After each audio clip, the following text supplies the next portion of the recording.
The argument has been raging for over a decade now. Physical books or digital books? Which one is superior? Today I'm going to share my journey with e-readers starting roughly about 2015 all the way up until my most recent purchase of my new Kindle. What side am I on?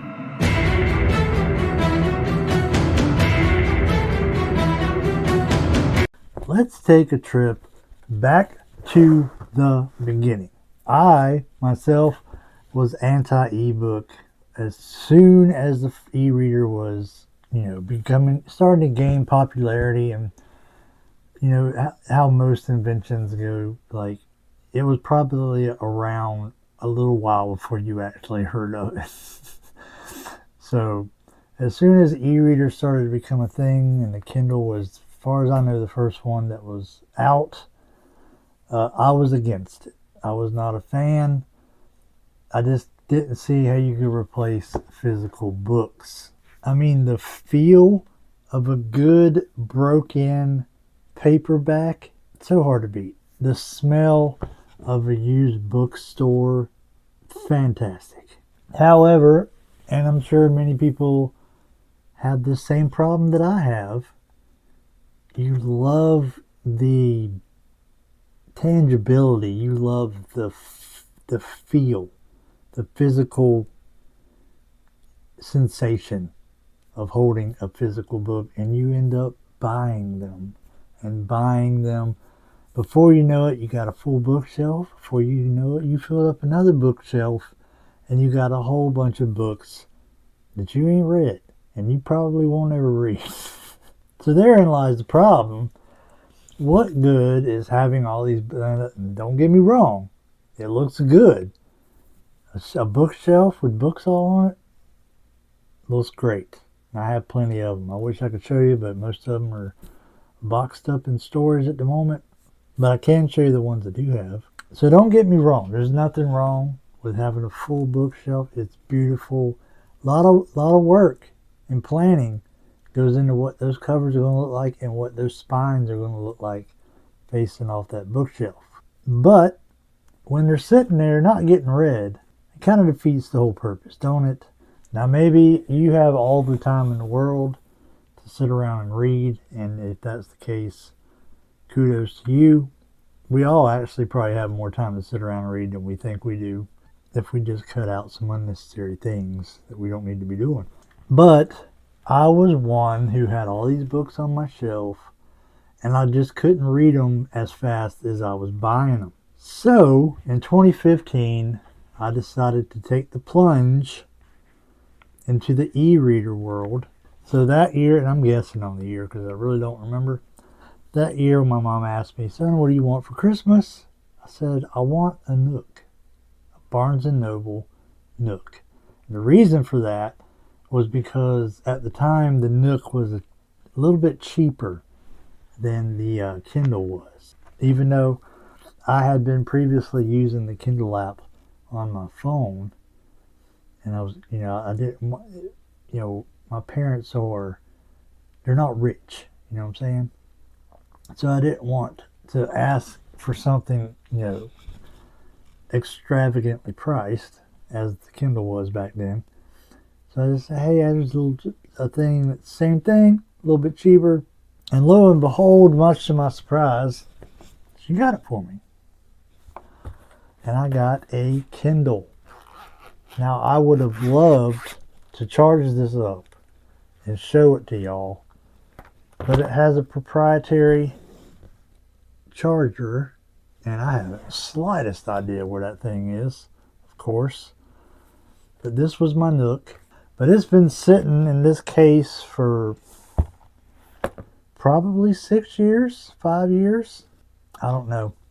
It's been sitting in this case for a long time. So it's long since dead. And I have no idea where the charger is. But this was it. I don't know how big that display is. 7, 8 inches. Something like that. Now here was my problem with the Nook. Not that it didn't work great. But the fact that about a year after I bought it, Barnes & Noble announced that they would be discontinuing the Nook. So I was like, I just bought it and you're discontinuing it. Now I know they would have continued to sell books for it, but as far as updates go, I was figuring I'm probably not going to get any updates to the software or anything like that. So about a year or two after I bought it, it kind of became useless. Now I found out when I was researching e-readers a couple weeks ago, they still make this. So I don't know. Nobody informed me of that. They said they was discontinuing it, and apparently they still make it. Help me to understand. So after that, after the Nook, which was great, by the way, like I said, it's kind of like a tablet, basically, just without a ton of apps. It has a headphone jack. It has speakers back here. It was pretty good. So after they announced they was going to discontinue it, I was like, well, what now? I was like, well, should I get a Kindle? And I got thinking I'd kind of rather have a tablet because I kind of like to have a tablet. But I'd also like to have an e-reader. So instead of getting a Kindle, I got a Fire tablet. And this one is charged up even though the screen doesn't want to cooperate. So this one is charged up. If you can see that screen, because for some reason it's go dark. So there you go. I got the Kindle Fire tablet 7-inch. I bought this in 2017, according to what my Google account says. And this has been sitting dead for quite a few years as well. And the point I'm getting at here is that I would get an e-reader and I'd be like, I'm going to use this, and I wouldn't. I would never use it. And I think a part of that was because of my line of work back then, as I worked cutting grass, and you can't bring fancy technology like this. Cutting grass, because one, you can't cut grass and read at the same time, and two, it's a dirty job, and this thing will get ruined. I didn't have the time to use it. So this year, for my New Year's resolution, as I mentioned in previous videos, one of my resolutions was I want to read 5 classic novels by the end of the year. And I already got some in my library here. The one I'm reading now, The Death of Ivan Ilyich by Leo Tolstoy. And I got Ernest Hemingway, The Sun Also Rises. Haven't started that one yet. I'm reading As I Lay Dying by William Faulkner. I'm reading that one. And I got some paperbacks in there by the bed. I got A Murder on the Orient Express by Agatha Christie. So my thing was, like, I want to read books this year. I was like, but over the last few years, me reading books is like, I start one, and then I put it down, and then I start another one, and then I put it down. And I end up with a whole bunch of books I've started, but I ain't finished none of them yet. So I'm like, let's give the e-reader thing another try. But this time, no bells and whistles, no apps, no Facebook or YouTube apps, no streaming that I can watch movies and TV shows.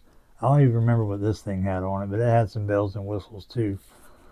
I was like, bare bones, basic is what we're going. No distractions. So I bought this, the Kindle Basic. The cheapest Kindle you can get is $100, 6-inch screen, which I love the size of. And this is where I got Ivan Ilyich.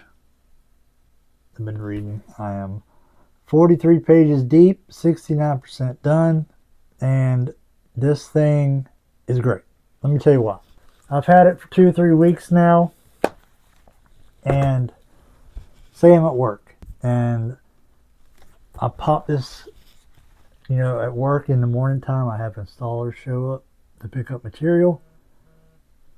I don't know how much time I have in between. Sometime none. Sometime 20 minutes I might have between one installer and the next of me just sitting in the warehouse waiting on the next one to come. So what can you do? Instead of having a book sitting on the forklift or in the office or whatever that I'm toting around, say I'm sitting there, this is one of my biggest peeves I had, was I'd be sitting there reading a book at my desk, an installer would show up, and now I have to like mark my page, close the book. Book darts, I love them, but you can't exactly just hurry up and throw one in. So I'm having to mark my page or remember where I was. Not with this.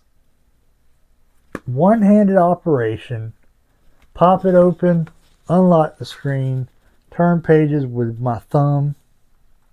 Say I'm sitting there on the forklift and I'm reading, bam, turn the page, bam, turn the page. Installer pulls up. All I got to do, shut the lid, which this is a case. The case don't come with it, but I bought this case for it. Shut the case, and it's going to be exactly where I was when I pick it back up again. No bookmarks, no book darts, no ribbons, nothing. Pick it up, open it up, unlock the screen, keep reading. And it's super convenient, and let me show you something. It doesn't matter if I'm reading a book this thin or that thick. It's always going to be this size. And this slips right into the front pocket on my messenger bag. Fits in there perfectly. I mean, what is there not to like? Now, granted, is this ever going to trump a physical book? Heck no. Look at this. Oliver Twist. Nothing's ever going to beat this. The feel of the pages. The smell. The sound of the pages. Nothing's going to beat it. Okay? This will forever be supreme. The paperback, in my opinion. I don't really like hardbacks that much. I love paperbacks. But if I want to get some reading done, like say I'm reading Ivan Ilyich, The Death of Ivan Ilyich is what I'm reading right now. Say I finish this book when I'm at work. Say I finish it at 8 o'clock in the morning. Well, now what am I going to read? You know, if I only brought one book and I finish it at work, well, what am I going to read now? Don't have that problem with this, because I got probably 20, 25 books in my library, most of which I ain't read yet. Let me go look at my library now. I'll tell you what I got. My library, currently The Death of Ivan Ilyich, the complete collection of Ian Brown's on prayer. Been reading that. D.L. Moody, Prevailing Prayer. Got that. The Sun Also Rises. Ernest Hemingway. William Faulkner, As I Lay Dying. And then I have a bunch of books that I've got a long time ago. My Utmost for His Highest, Oswald Chambers, A.W. Tozer, How to Be Filled with the Holy Spirit. Tactics by Greg Koukl. So many good stuff. I even got The Institutes by John Calvin in here. And this book called Time Bound that I bought by accident a couple years ago. My phone opened up the Kindle app in my pocket and bought that book. And I've never even heard of it. Time Bound by Riza Walker. Anyway, the point I'm trying to make is, if I'm at work and I finish a book, I don't have to wait till I get home to get another one to start. I just pick another one out of my library and start reading. Plain and simple. So, and did I mention Kindle books are cheaper? They're usually cheaper, and anybody can write one. You can sit down at your computer right now and write a book and have it published on Kindle. Now you try to go to who does this one? Barnes and Noble's. Who does this one? Sounds True Publishers. You try to do that with a big publishing company, it ain't gonna be quite so easy. So you can get many more books on here than you can at wherever, and they're cheaper, and they download immediately. Like you ordered this book on Amazon, you're going to be waiting at least 2 days. You order it on Kindle, you're going to have it in 10 minutes, 5 minutes, however fast your internet is. So, my thing is, we're never going to replace, well, I say that, but I don't know what the future holds. I hope we never replace actual books, and I'm not going to stop buying them. I got a trip to a bookstore planned in the near future to pick up some books. But this right here, if you want to be seriously get some reading done, it's hard to beat it. Kindle Basic, $100. Maybe when Prime Day comes around, if they put the Paperwhite on sale, I might buy that one. But so far, no complaint. I appreciate y'all joining me this evening. See y'all next time.